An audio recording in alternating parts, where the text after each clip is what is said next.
Mais uma vez, damos as boas-vindas a todos e também aos nossos irmãos que nos acompanham à distância. Hoje, a exposição doutrinária será sobre o capítulo 7º, Bem-aventurados os pobres de espírito, que está em cargo do nosso irmão Paulo Charão, trabalhador aqui da nossa casa. Então, uma boa palestra a todos e boas vibrações ao nosso irmão. Uma boa noite a todos os irmãos presentes. Uma boa noite aos irmãos que estão nos assistindo online do lar. Que a paz do Mestre Jesus possa envolver-nos a todos. Que essas energias possam nos fortalecer, o corpo físico, espiritual, o nosso campo mental, para que tenhamos uma compreensão além daquela compreensão normal sobre essa reflexão que vamos fazer do capítulo 7 do Evangelho segundo o Espiritismo. E o capítulo de hoje, como o Nelson falou, é Bem-aventurado os pobres de espírito, que é o capítulo 7 do Evangelho segundo o Espiritismo, codificado por Allan Kardec. Na obra Assimilação Evangélica de Espíritos Diversos, pelo médium João Nunes Maia, o espírito Miramês, que faz parte, junto com Bezerra de Menezes e outros espíritos que escrevem, dizem assim, que o evangelista João, resumindo, nos faz compreender a volta do Consolador em favor da humanidade, no dizer de Jesus que nos enviaria outro Consolador. O primeiro Consolador foi o Cristo, quando aqui esteve, encarnou no planeta Terra e vem nos trazer o Evangelho de Deus, que é o Evangelho que rege o universo, que é um código de ética e moral para todo o universo. Para nós estarmos aptos com as leis de Deus, temos que vivenciar esse Evangelho. E o Espírito Miramês nos diz, na verdade, enviou em forma de uma doutrina, o Consolador prometido, como sendo a volta de Jesus, mas agora num corpo doutrinário, para atender a toda a humanidade, na força do seu amor. Então, em 1857, é lançada a primeira obra da codificação, o Livro dos Espíritos, por Allan Kardec. Então, chegando até o Consolador prometido, ampliando todos os conhecimentos pela verdade anunciada e relembrando tudo que o mestre dos mestres tinha dito. Então, tem muitas coisas que Jesus falou e na época foram distorcidas devido a interesses e outras não foram compreendidas. E com a chegada do Consolador prometido, que é o Espiritismo, as coisas foram se esclarecendo, as verdades foram se ampliando, o conhecimento chegou até nós. E disse Jesus, iniciando o Sermão da Montanha, bem-aventurados os pobres de espírito, porque deles é o reino dos céus. Kardec nos escreve, nos diz, o que é preciso entender por pobres de espíritos?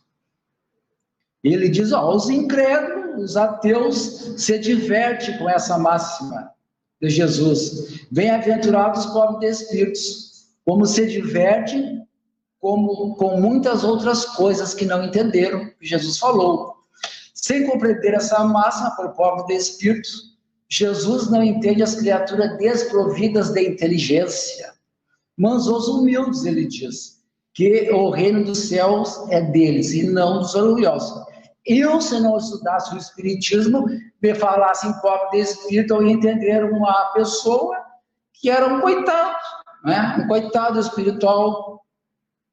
E se falasse um rico de espírito, eu ia dizer, esse é um espírito elevado, é rico de espírito. Mas Kardec veio nos esclarecer as informações, os ensinamentos de Jesus, dizendo que o espírito é aquele que é humilde. Então, e Kardec diz que os homens de ciência e de espírito, conforme o mundo, geralmente têm em tão alta consideração a si mesmo e a sua superioridade, que veem as coisas divinas como indignas de atenção. Seus olhares concentrados em sua pessoa, própria pessoa, não podem elevar-se a Deus, Tem pessoas que são orgulhosas, que não vê em Deus, não crê em Deus. Muitos dizem que são ateus, né? Não crê que existe um ser superior, um ser criador, são orgulhosos e pensam dessa maneira. Eu estava ouvindo um podcast com um teólogo e um cientista essa semana. O cientista disse assim: o universo se criou com o Big Bang. Mas você criou com o Big Bang. Mas nós, como cientistas, e eu sou ateu, ele disse, eu não posso acreditar nisso, porque as coisas não se criam do nada. E se existiu nada antes, então fiquem aberto isso aí. Ele falou isso aí. Aí o teólogo disse, aí que entra Deus, que é o criador de tudo. Aí eles ficaram naquele debate, conversando ali. Mas um dia a ciência vai chegar lá, porque a ciência deverá estar caminhando junto com a religião. E Kardec diz, seus olhares concentrados em sua pessoa não pode elevar-se a Deus. Essa tendência de se crer acima de tudo leva-os com muita frequência a negar aquilo que, estando acima deles, poderia rebaixá-los, negando mesmo a divindade. E se recusam a admitir o mundo invisível e um poder extra-humano. Não é porque isso esteja acima de seu alcance, mas porque seu orgulho se revolta em crer que há algo além acima deles, com a ideia de que esse algo acima deles podem colocá-los ou fazer descer do seu pedestal. São tão orgulhosos que eles não querem descer do pedestal, se acham superiores e que não existe um lei, né? Alguém acima. Por isso ele só tem sorriso de desdém para tudo que não é do mundo visível e tangível, do que podemos tocar. Mas Kardec, muito inteligente, lá na questão número 4, ele questiona os espíritos. Onde se pode encontrar a existência de Deus? Aí os espíritos respondem. Kardec faz uma pergunta simples, e os espíritos respondem com simplicidade. Qualquer um pode compreender. Um homem da ciência, um homem letrado, um analfabeto pode entender. Os espíritos respondem a Kardec. Numa máxima que aplicai às vossas ciências, não há efeito sem causa. Procurai a causa de tudo que não é do homem, e a razão vos responderá. Tudo que há aqui no planeta Terra, que não é feito pela mão do homem, é feito pela mão de Deus. Foi Deus que criou. No nosso sistema solar aqui, só o nosso planeta Terra é um planeta físico, corpo físico, as coisas são físicas, e nos outros planetas que existe vida espiritual, outra dimensão. E o que o homem fez no nosso sistema solar é só no nosso planeta, as coisas físicas. E ele diz, para crer em Deus, basta olhar as obras da criação. O universo existe, portanto, existe uma causa. O nada não pode dar origem a algo, como o cientista que ele falou. Então, se eu bater aqui, vocês ouviram a batida, né? Esse é o efeito. Mas o que gerou a batida? Ah, foi a causa. O Paulo bateu e gerou um efeito, que é a batida. Então, existe a lei de causa e efeito no universo. E Kardec nos diz, no entanto, digam o que disserem, falem o que falarem, entrarão esses que não acreditam, não creem em Deus, que são ateus, que não acreditam que existe vida após a morte, e eles também entrarão nesse mundo invisível. Vão morrer, vão desencarnar, vão entrar no plano espiritual e lá vão reconhecer que a vida continua após a morte, que existe o Criador, que existe a criatura, que Deus é nosso Pai, que nós somos espíritos imortais, que estamos passando por mais uma existência terrena, buscando a nossa evolução espiritual. No plano espiritual, lá eles abrirão os seus olhos e reconhecerão seus erros. Apesar, Bezerra de Menezes nos diz que há espíritos tão apegados às coisas terrenas, às coisas mundanas, às coisas materiais, que eles reencarnam, desencarnam e ficam nesse ciclo e não sabem que desencarnaram, foram para o plano espiritual, lá estiveram e voltaram, e penso que estão sempre vivendo uma vida só, da encarnado. Há espírito nessas condições, nos diz Bezerra de Menezes. Então, olha a situação da mente, dos pensamentos das pessoas que não creem em Deus, que a vida continua. Mas Deus, que é justo, não pode receber da mesma forma aquele que não reconheceu o seu poder e aquele que humildemente se submeteu às suas leis, nem os igualar. Quando nós retornarmos à pátria espiritual, que é a pátria real do espírito imortal, nós vamos ser recebidos conforme o nosso adiantamento espiritual e as nossas condições, os nossos desejos. O Paulo é o Paulo que ele é, que se eu desencarnar agora, eu vou continuar no plano espiritual sendo que eu sou. Mas eu, como já estudo espiritismo, estou envolvido com a doutrina dos espíritos, eu terei mais facilidade de assimilar a minha desencarnação. Mas aqueles que são orgulhosos, que não reconheceram Deus, vão passar por certas situações, até chegar nessa fase de ter uma compreensão que Deus existe e que a vida continua. É isso que Kardec está querendo nos dizer. E Jesus diz que o reino dos céus é para os simples. E que ninguém é admitido no reino dos céus sem a simplicidade de coração e a humildade de espírito. O reino dos céus é uma condição espiritual, é uma condição íntima do espírito imortal. Onde está o reino dos céus? O reino dos céus está em qualquer lugar, mas vai depender de nós.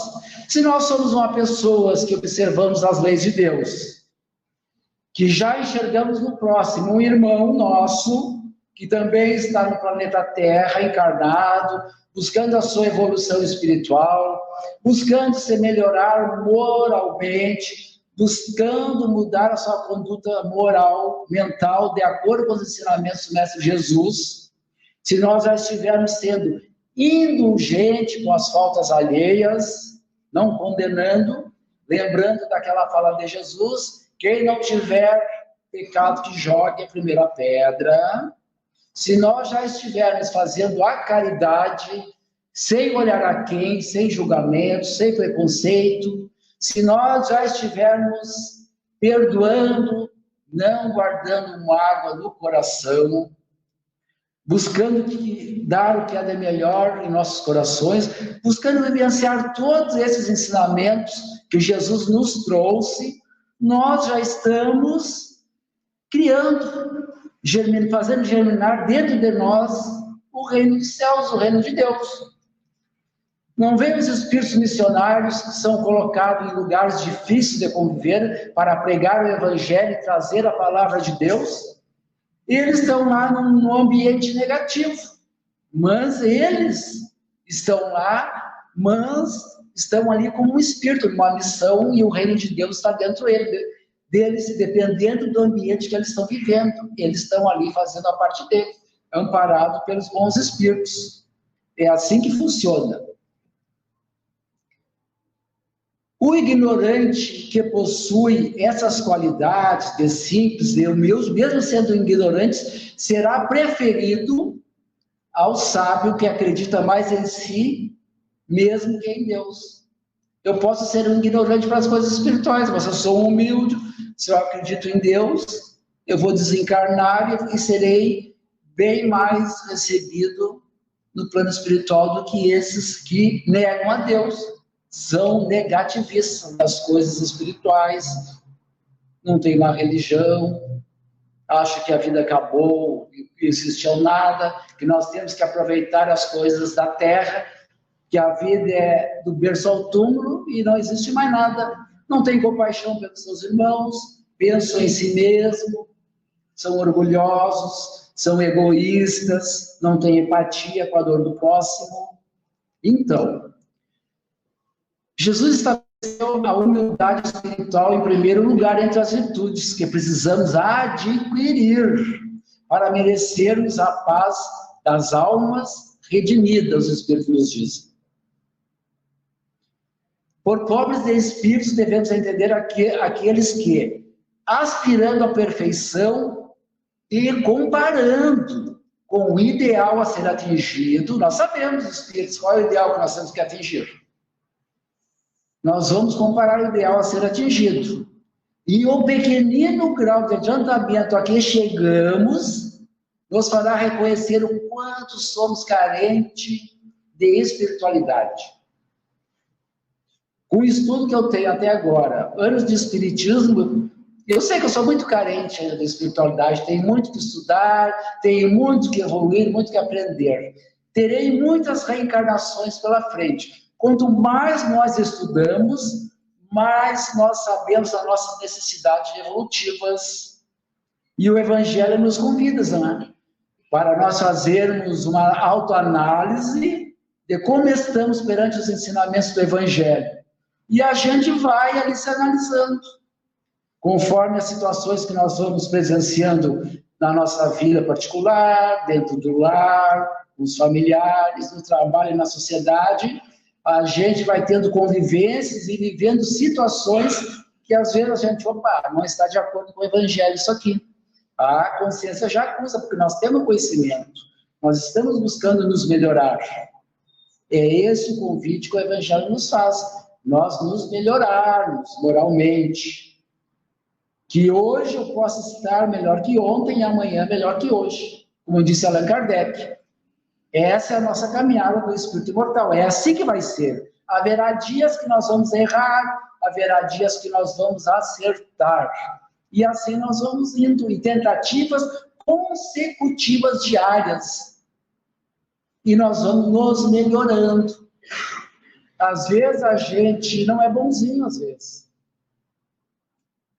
Não tem certas virtudes para resolver certas situações, mas a gente sabe, tem a teoria que tem que resolver. Não, mas eu vou resolver porque perante as leis de Deus eu tenho que resolver. Eu tenho que resolver isso, eu não posso deixar passar.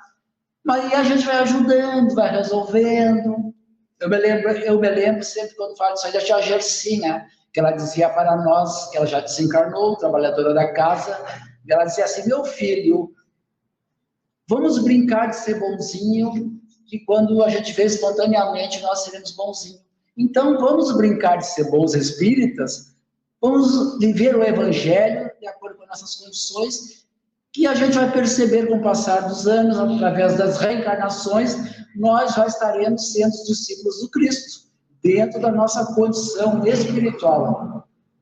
Os Espíritos nos dizem, bem-aventurado aqueles que têm noção das suas fraquezas e mazelas que trazem na alma, das suas dificuldades de conviver com a família no lar, com aqueles da sociedade.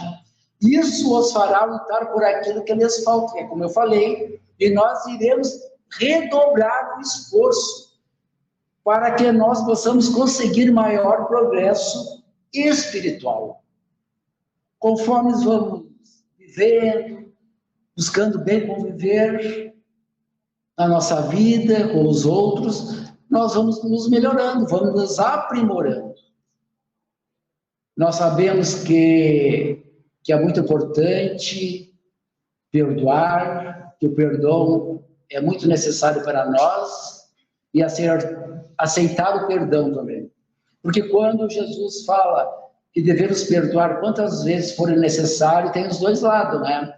Pode ser alguém que me ofendeu, que eu não perdoei, ou eu ofendi alguém e não fui lá pedir perdão, ou a pessoa não me perdoou. E nós temos que lutar para tirar essa energia negativa de dentro de nós, não guardar mágoa, não guardar rancor, porque ninguém é perfeito. Todos nós estamos buscando a nossa evolução espiritual. Com a doutrina espírita, a gente está bem ciente disso, estamos bem esclarecidos que essa é a nossa função na Terra, evoluirmos como espírito imortal, como ser humano. Mas há outras religiões, outras situações, outras vertentes, né? Mas nós temos que agradecer a Deus, que foi misericordioso e nos permitiu estarmos em contato com a doutrina dos espíritos nessa reencarnação. Quem leu a obra Nosso Lar, de André Luiz? Quem assistiu o filme sabe.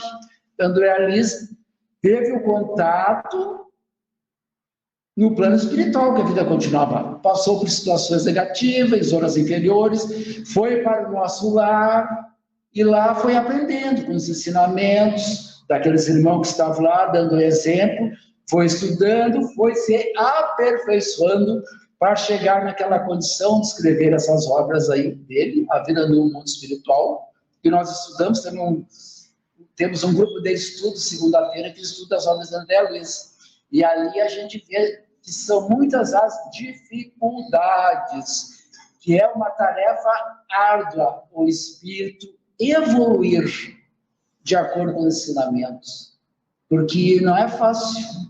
Nós temos que nos desfazer de todas as mazelas da alma, de tudo. Então, dando seguimento aqui, os espíritos dizem assim para nós: tem aqueles que se acomodam a pequenos padrões de moralidade, ou se mostram satisfeitos com o seu estado, considerando-se suficientes bons, seja por ignorância ou por orgulho, permanecem estacionários. Ah, mas eu já estudei bastante o espiritismo, já trabalhei demais na casa espírita, já estou velho, já não preciso mais, já tenho básico, já tenho conhecimento, já está bom para voltar para o plano espiritual, depois eu continuo lá estudando e sigo em outras reencarnações e outras existências do corpo físico, que eu vou continuar a minha evolução. E os espíritos dizem, assim como tudo na natureza evolui, rege para a frente e para o alto, essa é a lei do progresso. Nós não podemos parar, nós temos que estar sempre nos aprimorando, buscando a nossa evolução espiritual, buscando nos melhorar. Em Mateus, lá no capítulo 15, versículo 25, ele traz uma fala de Jesus: dou-vos glória, meu Pai, Senhor do céu e da terra, por teres escondido essas coisas aos sábios e aos prudentes, e haveres revelado aos simples e aos pequenos. E no capítulo 5, Cristo Consolador, Jesus diz assim: sou o grande médico das almas, e venho trazer-vos o remédio que deve curá-los. Os fracos, os sofredores e os enfermos são meus filhos prediletos, e eu venho salvá-los. Vinde a mim, pois, todos vós que sofreis, e que estáis sobrecarregados e aflitos, e sereis aliviados e consolados. O Espiritismo veio para nos esclarecer que nós somos espíritos imortais, que a vida continua, e nos consolar. Por que que eu trouxe o que está no Evangelho de Mateus e trouxe a parte que Jesus falou que está no Evangelho segundo o Espiritismo, aqui, conforme Kardec colocou? Porque eles dizem assim, os espíritos. Vamos falar naquela época que Jesus falava lá dos sacerdotes, dos escribas, dos fariseus, que faziam o culto externo, que eram os sábios, mas faziam o culto externo. Eles estavam orando nas esquinas e nas sinagogas, oravam para todo mundo ver, mas lá na sua intimidade, eles não praticavam as leis de Deus, não vivenciavam os ensinamentos das leis de Moisés, que era a religião deles. Porque a base do amor e da lei e da justiça do mundo está nos 10 mandamentos que iniciou. Então, Jesus os chamou, que eles se assemelhavam a túmulos caiados, né? Que passa um calzinho por fora bonitinho, lá dentro do túmulo está um corpo de decomposição, um esqueleto. Assim que eles se assemelhavam, Jesus falou. Porque Jesus olhava, já fazia o raio-x da pessoa. Ninguém enganava Jesus. E quando disse assim, ó, glória, meu Pai, por haveres revelado aos simples e aos pequenos. Aí vamos para Kardec, que está no Evangelho segundo o Espiritismo, também, Kardec trouxe, né? Que é os fracos, os sofredores, os enfermos, são meus filhos prediletos. Quem é que procurava Jesus naquela época? Não era os romanos, que era politeísta, que tinham vários deuses, Eram aqueles que acreditavam no Deus único, eram aqueles que eram renegados pela sociedade, os invisíveis da sociedade, eram aqueles que sofriam, que tinham defeitos físicos, eram cegos, que eram mutilados. Eram aqueles que procuravam Jesus, que ouviam aquela palavra de Jesus, e Jesus os ajudava a resolver sérios problemas, graves problemas morais.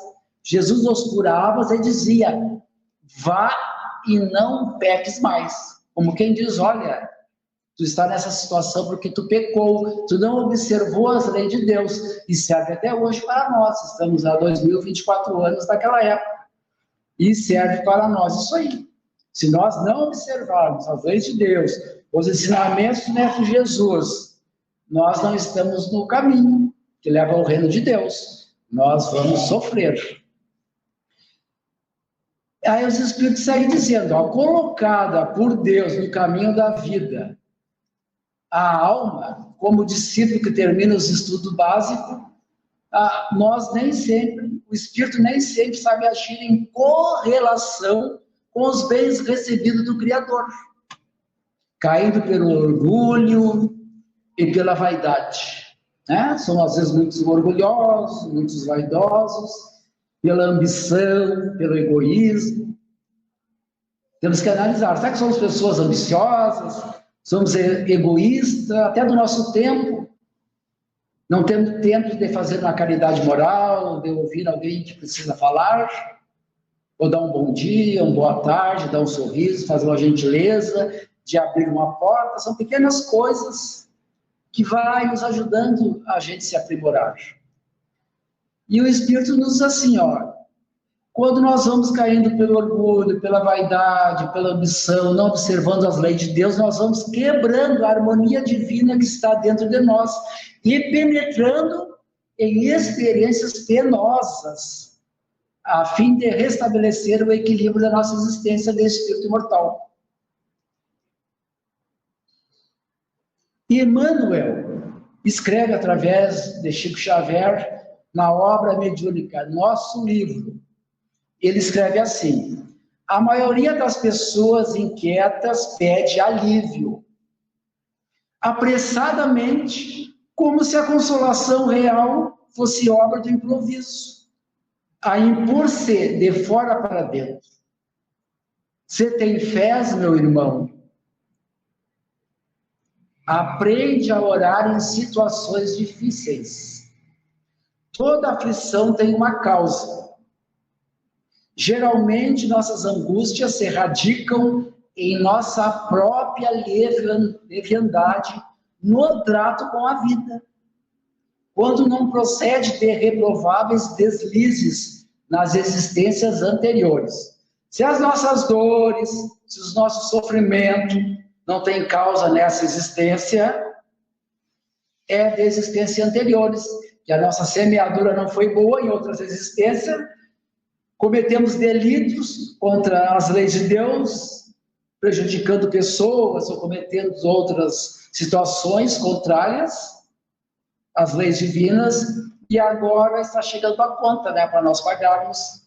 Mas como Deus é bom, Chico Xavier dizia que é em suaves prestações. Às vezes a gente diz, mas o meu fardo é muito pesado, o que Deus tem contra mim? Deus não tem nada contra ninguém. Deus coloca o fardo de acordo com a criatura, né? Com as forças dela, que ela terá para carregar esse fardo. Com as forças que ela terá para gerenciar essa situação na sua vida. Mas se nós não acreditamos em Deus, não somos pessoas religiosas, não temos o hábito da oração, de vigiar os pensamentos, cuidar para não ter pensamentos negativos contra as pessoas, contra a vida, atraindo assim encarnados e desencarnados que pensam como nós, e vem nos prejudicar, potencializar essas coisas negativas em nós, e nós vamos nos perdendo no caminho, como diz na porta larga da perdição, e vamos complicando a nossa estadia no planeta Terra. Sabemos que reencarnamos, esquecemos do que passou, mas a misericórdia divina faz assim, Para a gente, de repente, vai lembrar que era um assassino, né? Que foi um algoz, que mandou matar milhares de pessoas, idosos, crianças. Será que a gente aguentaria lembrar disso? Com certeza não. Então a misericórdia nos faz esquecer. Zera tudo e vamos iniciando. Mas lá no íntimo a gente sempre tem uma certa intuição das coisas. E nos diz assim, Emmanuel continuando: se o erro é de hoje, reparemos enquanto respiramos no caminho daqueles que ofendemos nessa reencarnação. Será que nós ofendemos alguém? Vamos nos desculpar. Se alguém nos ofendeu, vamos tentar resolver esse problema. Emmanuel diz isso aí, em cima da frase de Jesus, que está lá no capítulo 10, do item 5 do Evangelho segundo o Espiritismo. O que Jesus falou? Reconcilia-te sem demora com o teu adversário enquanto estás a caminho com ele. Emmanuel pegou, fez uma reflexão em cima da fala de Jesus. Vamos aproveitar e nos reconciliar com aqueles irmãos que nós temos problemas enquanto eles estão a caminho conosco. Está no Evangelho. Vai que você mude, vai para outra cidade. Vai que desencarne. Se eu me reconciliei com ele, eu vou ficar bem. E ele também. Se ele desencarnar, eu terei um amigo no plano espiritual. E se eu não me reconciliei, ele vai desencarnar e eu vou ter um inimigo no plano espiritual. Fora outros. Terei mais um para me assediar ou aqueles meus entes queridos. Então, nós temos que refletir. Nas instruções dos Espíritos, do capítulo aqui, Adolfo, bispo de Argel, traz uma comunicação de 1862, que está na Revista Espírita, e Kardec traz para o Evangelho. O bispo de Argel diz assim, ó: o orgulho é terrível adversário da humildade.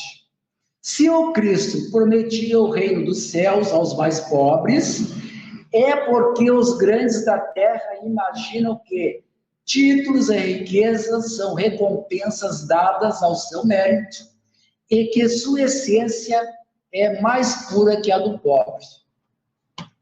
Olha o pensamento, né? Se os espíritos estão falando, né, são espíritos de escola que estão trazendo isso, é porque existem muitas pessoas que pensam assim. E ele diz: ó rico, enquanto dormes sob teus aposentos dourados, ao abrigo do frio, não sabes que há milhares de teus irmãos que valem o mesmo que tu, jazem sobre a palha, vivem ao relento, semeado pelas ruas, sem um lar, passando fome, passando necessidade. O infeliz que suporta a fome não é teu igual, teu irmão? Nós somos todos filhos de Deus, somos todos irmãos. Não quer dizer aqui no Evangelho que todos os ricos são assim, não. Tem os ricos que fazem a caridade, no anonimato, a gente nem fica sabendo, ajudam as pessoas. E a riqueza é uma prova muito perigosa, os Espíritos dizem, porque é fácil nós queremos em tentação, com a riqueza as coisas da vida se tornam mais fáceis. Quando a gente nasce num berço onde a riqueza está presente, dependendo do pensamento, da maneira de agir e pensar dos pais, coitada da criança. Se os pais não são evangelizados, não são religiosos, não falam de Deus, não falam na caridade, em fazer o bem, a criança vai crescer igual, né? Vai ser o espelho dos pais. E quando é dito para os ricos, o Espírito diz aqui, que os pobres, aqueles deserdados, são irmão deles, o Espírito diz a essa palavra, teu orgulho se revolta, porque eles não aceitam que os pobres são irmão deles, que estão na riqueza, na fartura, na abundância. Eles são muito orgulhosos para aceitar isso. E o Espírito Argel no Adolfo nos diz assim: bem sei, consentirias em dar-lhe uma esmola, mas jamais lhe apertaria a mão fraternalmente. Jamais usaria de fraternidade. Eu vou dar esmola e deu, mas não quero perto de mim. Então, e na Revista Espírita de agosto de 1858, São Vicente de Paulo nos diz assim, ó, nos dá orientação em cima, né, dá um complemento do que nos falou ali o Bispo de Argel. Sede bons e caridosos, é a chave dos céus que tendes em vossas mãos, está em nossas mãos. A felicidade está em nossas mãos. Nós somos arquitetos do nosso destino, responsáveis pela nossa felicidade, mas ninguém é, apenas nós. Toda a felicidade eterna está encerrada nessa máxima: amai-vos uns aos outros. São Vicente nos diz, nas regiões espirituais, o espírito só pode elevar-se pelo devotamento ao próximo, pela caridade. Jesus não disse assim, ó, há várias condições para entrar no reino dos céus. Ele disse, há uma condição apenas, que é fazer a caridade, fazer o bem, que é amar. E São Vicente segue. Ele só encontra felicidade e consolação nos impulsos de caridade. Deixai de lado a terrível praga do egoísmo. Os espíritos dizem que o orgulho e o egoísmo é uma chaga que atravanca o progresso moral e o progresso espiritual da humanidade. E a caridade é a virtude fundamental que deve sustentar todo o edifício das virtudes terrestres. Sem ela, as outras não existem. A caridade é âncora eterna da salvação em todos os globos do universo. Então, vamos fazer a caridade. E vamos buscarmos essa condição de sermos humildes. Reconhecer Deus como Criador, nós a criatura, seguir os ensinamentos do Evangelho, que nós temos que evoluir, que nós temos que nos melhorar, e nos melhorando, dando bom exemplo, a humanidade vai melhorar. Às vezes a gente não pode falar para alguém, dar um bom conselho, falar de Deus e de Jesus, porque eles não aceitam, mas através do bom exemplo eles irão compreender depois do futuro. Ah, mas aquela pessoa agia dessa maneira, sempre deu um bom exemplo. Ah, era uma pessoa religiosa, né? Ah, ele era espírita, ele era cristão. É assim que a coisa vai funcionar. Então vamos buscar, né, essa condição de pobres de espírito. Vamos nos trabalhando, sabemos que é difícil. Falta 5 minutos, mas eu estava fazendo um estudo para uma palestra e caí num texto de um livro de Emmanuel. O nome do livro é Levantar e Seguir, psicografia de Chico Xavier. E por acaso, ou não sei se for por acaso, eu estava estudando, era Dia dos Pais. E o Emmanuel traz um texto assim, no livro, José da Galileia. E traz a anotação de Mateus, capítulo 1, item 20. E projetando ele isto, eis que em sonho lhe apareceu um anjo do Senhor, dizendo, José, filho de Davi, não temas receber a Maria. E o Espírito Emmanuel, que é conhecido por todos, foi mentor Chico Xavier, tem várias obras, começa, eu vou ser a voz da reflexão do Emmanuel. Em geral, quando nos referirmos aos vultos masculinos que se movimentam na tela gloriosa da missão de Jesus, atendemos para a precariedade dos seus companheiros, fixando quase sempre somente os derradeiros quadros de sua passagem ao mundo. É preciso, porém, observar que, a par de beneficiários ingratos, de ouvintes indiferentes, de perseguidores cruéis e de discípulos vacilantes, houve um homem integral